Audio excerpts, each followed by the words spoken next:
Answer की घ्या. Discussion म्हणजे टॉपिक वाईज डिस्कशन नाही करणार आहे आपण, ते ऑलरेडी आपण केलं आहे, त्या ॲपवर आहे. आपण फक्त जनरल बोलूया की काय एक पेपरचा काय एकंदरीत एक्सपिरियन्स होता आणि जे लोक डेक्कन आयएसचे जुने विद्यार्थी असतील त्यांचा पेपर लक्षात आला का? जे आत्ता झालं ना 19-20 तेच होणार.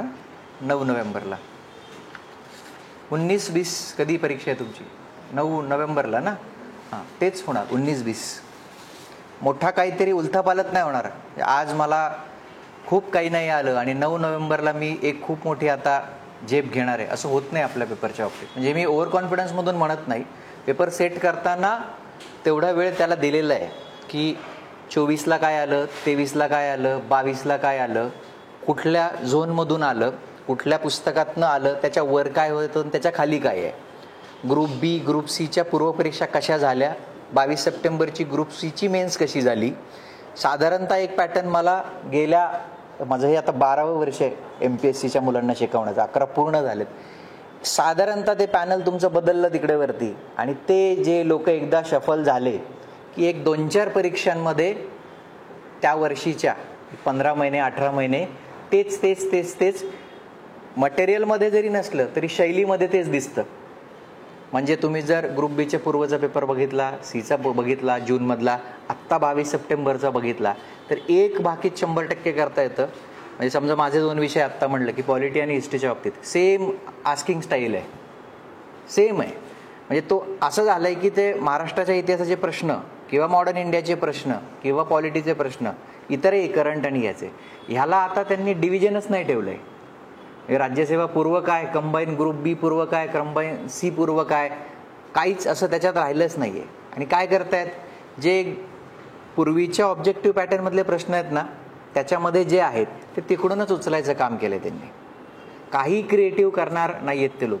यावर्षी राज्यसेवा पूर्व परीक्षेची टेस्ट सिरीज मी लॉन्च न करण्याचं कारणच ते होतं की गेल्या 1-2 वर्षांपूर्वी सगळीकडे क्लास केलेले लोक आपल्या टेस्ट सिरीजला येतात अर्थातच, पण टेस्ट सिरीजमधलेच विद्यार्थी परत परत रँक घेत आहेत. नायब तहसीलदारपासून सुरू झालेला माणूस डेप्युटी कलेक्टर होऊनच थांबतोय. याचा अर्थ परीक्षेमध्ये फ्लॉ तयार झालेला आहे. एकच माणूस टॉपर होतोय दोन्ही वेळेला, आपल्याच टेस्ट सिरीजला आहे. एकच माणूस बॅक टू बॅक टॉपर होतोय म्हणजे तुमची परीक्षा स्पष्ट भाषेत गणलेली आहे. टीचर असून मी हे विधान करतोय की ते संपलं होतं त्यांचं ऑब्जेक्टिव्हचं जे होतं ते निचडून नाही, पिळून पिळून म्हणतो ना, आता कपड्यात राहिलं नाही, निजूर झालाय कपडा, आता फाटणारच आहे. एवढ्या फॅक्ट त्यांच्या आता, आणि आता काहीच उरलं नाही. मग परत म्हणतात सातवांचा संस्थापक सांगा. बरोबर आहे, काहीच उरलं नाही की सिमुक विचारतात, काहीच उरलं नाही की हर्षवर्धनाने काय लिहिलं. माणसंच उरले नाहीत कारण पुस्तकच उरले नाहीत आणि जे आहेत ते तेवढेच ते वाचायचे, बाकीचं त्यांना काय वाचायचं नाही. असं थोडीच आहे की ते भांडारकर प्राच्यविद्या तिकडे जाणार आणि तिकडून काहीतरी आता उकरून आणणार, शिलाहारांचं काय ते काय करणार आहेत. ते समजा आपण याचं म्हटलं तुमचं एन्शियंट मेडिएवलचं म्हटलं, एवढंच आहे. 2 आहे तरी काय त्यांच्याकडे, हेच आहेत ना. ह्याच्यावर स्टिकर लावलेले आहेत. मी गेल्या 2-3 वर्षांपूर्वी मी टेस्ट सिरीजमध्ये प्रत्येक पहिल्या पेपरला दाखवायचं, हे बघा इथून विचारले, हे 6वीचं पुस्तक, हे गेल्या वर्षीचे प्रश्न. म्हणजे पुन्हा पुन्हा पुन्हा पुन्हा हे 2 एन्शियंटला वापरायचे, ह्याच्यातलेच 2 मेडिएवलला वापरायचे. पुन्हा तुमचे जे हे आहेत YCA मूवीचे, हे BAची पुस्तकं, इथूनच परत परत परत परत सगळं काढायचं. हेच इकॉनॉमीच्या बाबतीत पण आहे. जी बाजारामध्ये 1-2 पुस्तकं आहेत ना तेच आहे, तेच पॉलिटीच्या बाबतीत आहे, तेच भूगोलाच्या बाबतीत आहे. नवीन काहीही नाही आहे. म्हणून ते असं होतंय की प्रीचा जो कट ऑफ आहे तो वर वर वर वर तो चाललेला आहे. ह्या वर्षी आता जे तुमचं लेखी झालंय सगळं त्याच्यामध्ये काही लोकांना कन्फ्युजन आहे. म्हणून एक 5 मिनिटं आपण फक्त बोलूया की मग आता आम्ही काय करायचं, कंबाईन ग्रुप बी आणि ग्रुप सीच्याच मागे लागायचं का. माझा सल्ला फक्त एवढाच राहील तुम्हाला. मी हे वातावरण खूप जवळून बघतोय गेल्या 1-2 वर्षामध्ये. अनेक लोक, जरी मी पब्लिक प्लॅटफॉर्मवर शिकवत नसलो तरी खूप लोक माझ्याकडे लिहित आहेत. तुमच्या जुन्या रिझल्ट्समधले जे क्लास 1 झालेत, क्लास 2 झालेत, असे अनेक लोक माझ्याकडे पेपर पाठवत आहेत. सर आता मला UPSC द्यायची आहे किंवा आता मी तहसीलदार झालेलो आहे, मग आता मला काहीतरी आणखी करायचं आहे. तर लेखनाच्या बाबतीमध्ये तुम्ही सगळेजण एका लेवलवर आलेले आहात, नवे पण आणि जुने पण. तुमचा बेनिफिट, जर तुम्ही जुने विद्यार्थी असाल तर इतका बेनिफिट आहे की घासून घासून घासून घासून ज्या फॅक्ट्स तुमच्याकडे आहेत ना, पूर्वीच्या HRDच्या फॅक्ट्स आहेत, GS2च्या त्या कायद्यांच्या फॅक्ट्स आहेत, GS1मध्ये बारीक बारीक जॉग्रफीच्या फॅक्ट्स आहेत, इतिहासाच्या फॅक्ट आहेत, समाज सुधारकांचं तुम्हाला माहिती आहे खूप, GS4मध्ये इकॉनॉमीचं माहिती आहे, सायन्स टेकचं माहिती आहे. तो डेटा वाया जाणार नाही. थोडे जरी लिंग्विस्टिक स्किल्स असतील, थोडे जरी मांडण्याची तुमच्याकडे शैली असेल, तर येणाऱ्या मेन्समध्ये इतका केओस होणार आहे, तो साध्या शब्द एवढा दंगा होणार आहे की ते UPSCचे मुलं पण माझ्याकडे लिहितात. त्यांचा प्रॉब्लेम काय, सर लेखीचं लिहिता येतंय पण ही यांची प्री कशी काढायची. ते आता खाऊन बसलेत तुमच्या प्रीसाठी. जे लोक तिकडे कोर UPSC करणारे लोक होते, हे वेगळंच चाललंय यांचं. म्हणजे भूगोलात काहीतरी वेगळंच विचारतात, करंटमध्ये वेगळंच विचारतात. सो तो भाग दोन्हीकडे आहे. त्यामुळं तो जे आहे ना की नाही आता सगळे UPSC वालेच इकडे येतील, मग आता आम्ही ग्रुप बी आणि ग्रुप सीच करतो, असं करू नका. अनेक लोक आहेत तुमच्यापैकी ज्यांना रायटिंग स्किल्स चांगले आहेत, अनेक लोक आहेत की ज्यांना बरं लिहिता येतं आणि डेटा तुमच्याकडे भरपूर आहे. फक्त ते थोडंसं त्याला पॉलिश केलं की मला वाटतं की 9 नोव्हेंबरला जर ती परीक्षा तुम्हाला चांगली गेली तर 4-1 महिन्यांचा 4-5 महिन्यांचा वेळ मिळणार आहे. ऑप्शनलला आणि याला त्याला सुद्धा फार घाबरायचं काही कारण नाही आहे. ऑप्शनल म्हणजे, आणि एक माझा क्लीन अंदाज आहे की ज्या पद्धतीने MPSC याच्यात पाट्या टाकतंय, म्हणजे त्यांना मल्टिपल चॉईस क्वेश्चनमध्ये पण जर पाट्या टाकाव्या लागत असतील की बाबा 2014ला हा पहिला प्रश्न आहे, कोणती नाटके हर्षवर्धनांनी लिहिली, आणि परत तुम्हाला हे इकडंच विचारावं लागत असेल 22-24 साली की रत्नावली आणि नागानंद, याचा अर्थ तुम्ही भयानक गणलेले आहात. तुमच्याकडे मॅटरच राहिलेलं नाही. भारतीय इतिहासामध्ये तुमच्याकडे काहीच राहिलेलं नाही. तेवढाच एक पॅटर्न आहे. सातवाहनाचा संस्थापक सांगा, गौतमीपुत्र सातकर्णीचं हे सांगा, वाकाटकांचं ते, काही नाहीच आहे तुमच्याकडं. परीक्षा ही फिनिश्ड आहे, प्रिलिम्स ही फिनिश्ड आहे, नवीन त्याच्यात काहीच नाही राहिलं आहे. त्याला परत परत रिवाईज करणं. त्यामुळे डेटा खूप झाला आहे तुमच्याकडे. जर असा डेटा झालेला असेल तुमचा चांगला, आणि तुमचं रायटिंग हे रिडेबल असेल, हस्ताक्षर जर हे वाचण्याजोगं असेल, मराठीमध्ये असेल इंग्लिशमध्ये असेल, तर मेन्स पुढची द्यायला पाहिजे. तिला घाबरण्याचं काहीच कारण नाही आहे. तुम्ही UPSCमध्ये पण पहा की माणूस STI व्हायला आलेला आहे आणि IAS होऊन गेलेला आहे, असं झालेलं आहे. किंवा तुमच्या MPSCमध्येच चांगला स्कोर केलेली माणसं फार काही नाही 6 महिन्यात हे करून 700-800 कुठली का होईना रँक घेतलेली आहे. माझ्याकडेच लिहिलेले आहेत लोकांनी पेपर. मला परत तेच सांगायचं आहे, तो ही जी प्रिलिम्स आहे ना, ही सिरियसली घ्या. अनायासे आपल्याला 2 पेपर मिळालेले आहेत. आजच्या पेपरवर मी बोलतो, वेगळं काहीच केलेलं नाही आहे. जे 2024, 23, 22मध्ये होतं त्याच्याच वर खाली आपण थोडेसे गेलेले आहोत. म्हणजे समजा पॉलिटी आणि हिस्ट्रीचं जर समजा बोलायचं ठरलं, तर हे जे विचारलं आहे 12 ते 35, 19.1A आणि 19.1 ABCDEG आणि 19.2 रिजनेबल रिस्ट्रिक्शन्स आणि तुमचे असणारे काय आपण म्हणतो स्वातंत्र्य, भाषण आणि अभिव्यक्ती आहे, राहिवास आहे, संचार आहे, फलन आहे, सभा आहे, आणि त्याचे तिकडे 19.1Aचं 19.2, 19.1Bचं 19.3 काही केलेलं नाही आहे तिकडे. म्हणजे कंटेंट व्हिडिओ येईल तो माझा, तो पब्लिक प्लॅटफॉर्मवर पण येईल 1-2 दिवसामध्ये, त्याला काही हे नाही. पण असं काही मोठं तिथं केलेलं नव्हतं. सेकंड स्टेटमेंटमध्ये पण काय नव्हतं, एक्सपोस्ट फॅक्टोला आहे, डबल जिओपार्डी आहे, फक्त त्याला 20.1, 20.2, 20.3 एवढे त्याच्यात केलेलं आहे. फक्त ते जमतंय का हे बघितलंय. हे दोन्ही पेपर म्हणजे आजचा पेपर आणि 1 नोव्हेंबरचा पेपर फक्त याच्यासाठीच आहे की तुमचा अभ्यास झालाय का, तुम्हाला कळेल की आपण पाण्यात आहोत की नाही. डेक्कन आयचे पेपर असतील किंवा आजही माझा तोच प्रयत्न असतो. आम्ही फुल टाइम टेस्टिंगचंच काम करतो. म्हणजे आजही फोन येतात ते टेस्टवाले डेक्कन आहेत का असं विचारतात. ते फुल टाइम टेस्टिंग हेच आमचं काम आहे. त्यामुळं तुमचं प्रिपरेशन झालंय का हे चेक करणारा आजचा GSचा पेपर आहे. तुम्ही जर सिन्सिअरली प्रिपेअर केलेले कॅन्डिडेट असाल ना, तर तुमच्या लक्षात येईल मी काय म्हणतो. करंटपासून तर पहिल्या पॉलिटीच्या प्रश्नापर्यंत आत्ता जो सीचा मेन्सचा पेपर झाला आणि जे प्रिलिम्सचे पेपरमध्ये झाले ग्रुप बीचे आणि ग्रुप सीचे, जूनचा असेल आणि त्याच्या अगोदरचा आणि गेल्या वर्षी डिसेंबरचा, ह्यालाच आपण असं हे केलंय की तुम्ही आम्हाला विचारता DPSPचं मत सांगा, तर मी इकडे थोडंसं मग प्रिएम्बलचं सांगून टाका किंवा क्रमानं लावा असा प्रश्न त्यांनी मध्ये विचारला. वेगळं काहीही केलेलं नाही. तुम्ही अचानक काहीतरी ग्रुप सी मध्ये तुम्ही आता 124 ते 147 मधले रँडम आर्टिकल त्या दिवशी विचारले. रँडम नाही आहेत ते, खरं तर ते आपण बोललेले आहोत, पण तरी सुद्धा, किंवा संविधान सभेच्या मसुदा समितीचं परत आपण फक्त फिरवून केलं. प्लेन प्रश्न काय असू शकतो, कोण माणसं आहेत, कोण प्रश्न नाही, कोण नाही आहेत.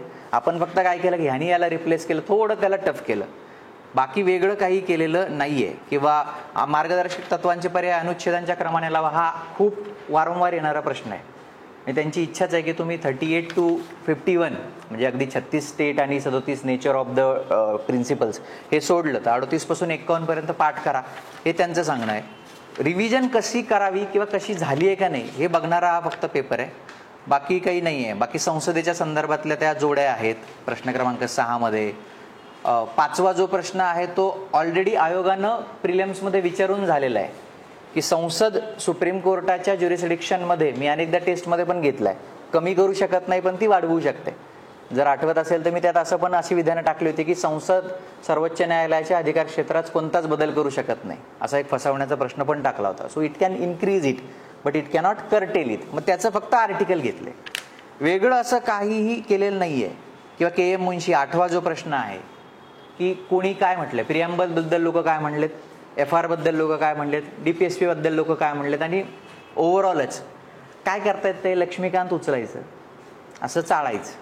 आर्टिकल सुद्धा कशातले विचारतात तुम्ही बघितलं, features of the Indian constitution नावाचं प्रकरण आहे, भारतीय संविधानाची वैशिष्ट्ये, त्याच्या पाठीमागं त्यांनी इम्पॉर्टंट आर्टिकल्सचं टेबल दिलेलं आहे, ते तिथंच जातात वारंवार. म्हणजे ते असं कॉन्स्टिट्यूशन उचकत पण नाही की बक्षीमधून आपण किमान कॉन्स्टिट्यूशन उचकूया आणि 1 पासनं जाऊया कुठेतरी आणि मग ते त्या फीचरमधले जे आहेत ना ते विचारतात परत परत. त्यामुळे लक्ष्मीकांतमधले टेबल महत्त्वाचे आहेत. बाकी परमादेश अधिकार त्यांनी डायरेक्ट विचारला होता 2 to 6 आणि 32चा सगळा. 338चा समावेश का विचारला, कारण त्यांनी आत्ता मध्यंतरी तो गेल्या प्रीमध्ये कुठेतरी सगळे आयोग विचारले होते, स्टॅट्युटरीची स्थापना जेव्हा झाली तेव्हा, असं सगळं आहे. अयोग्य जोडी सूची ज्या आहेत किंवा याद्या ज्या आहेत, union list, state list, concurrent list, तर ते पाठच करायला लावत आहेत तुम्हाला. बाकी रॅन्डम असं कुठलंच केलेलं नाही. फारच खूप बाबा यांनी काय डोकं लावलंय, याला काय कळतं. 14 नंबर फक्त होऊ शकतं. कशाला विचारलं, कॉन्स्टिट्युशनल डिस्क्रिशन काय आणि सिच्युएशनल डिस्क्रिशन काय, म्हणजे ज्याला आपण म्हणतो की कॉन्स्टिट्यूशनमध्ये कुठले तुम्हाला पॉवर दिलेले आहेत आणि सिच्युएशनल म्हणजे परिस्थिती आली असता तुम्ही काय करता, की बाबा चला बहुमत कोणालाच नाही आहे तर मग CMची नेमणूक करून टाका वगैरे वगैरे. तेवढा फक्त हे केलं. नाही नाही ते बोलूच की आपण, तो व्हिडिओ येईल यूट्यूबला, ते तर चुकतंय का नाही ते बघूच. आत्ता मला फक्त एक आपल्याला काय केलंय आपण ओव्हरऑल, अल्टिमेटली आज ही चर्चा करणं खरं तर निरर्थक आहे फॅक्टची. का परीक्षा परवा झाली होती आपली, 28ला झालेली होती. आज आता चुकतंय का हे तुम्ही मला विचारणार, मी तुम्हाला सांगता नाही नाही ते तसं आहे. आपण वेळेच्या पुढे निघून गेलोय, लक्षात येतं. आयोगाने दिलेली मुदत 27ला संपून गेली होती, कळत आहे, बोलू आपण त्याच्यावर. फक्त आत्ता मला सांगायचं आहे की कुठले प्रश्न हे कसे काढलेले आहेत, फ्रॉम पॉलिटी टू लास्ट सायन्सपर्यंत. कुठेतरी एखाद दुसरं फॅक्टचं इकडे तिकडे झालं असेल, पण ओव्हरऑल 22, 23, 24च्या पेपरला स्टक एकदम असं चिकटून चालूनच मी तो प्रयत्न केलेला आहे. 1 तारखेचा सुद्धा मी तसाच ठेवणार आहे. त्यामुळं तो येऊन द्या, म्हणजे 1ला जे होईल ना त्याच्या 19-20 9ला होईल. म्हणजे ह्या बाबतीत मी प्रचंड शुअर आहे, प्रचंड शुअर आहे. ज्या मुलांना, जे लोक यादीत असायचे मुख्य परीक्षेला, उद्यान प्रसाद हॉलला ज्या लोकांचे टॉप 50 यादी लावलेली असायची, तीच माणसं पोस्ट होल्डर झालेली आहेत. तेवढेच आहेत. तुम्ही कितीही नंतर म्हणा मी आता करेन, जिद्द चिकाटी महत्वाकांक्षा, या गोष्टी एकतर मी बोलत पण नाही, त्या आपल्या झोनमध्ये पण येत नाही, तसं होतच नाही. परफॉर्म ऑर पेरिश ही सगळ्यात खरी गोष्ट आहे, आरसा आहे हा. आत्ता आलं तर आलंय, नाही आलं नाही आलं, संपला विषय, नाही होणार. म्हणजे इतकं ते क्रूड असायला पाहिजे की नाही नाही काहीतरी हुकलंय मग आपलं. हा पेपर असा होता का की अरे काहीतरीच वेगळं विचारलं का, फक्त मलाच याची उत्तर येऊ शकतं, अजिबात नाही.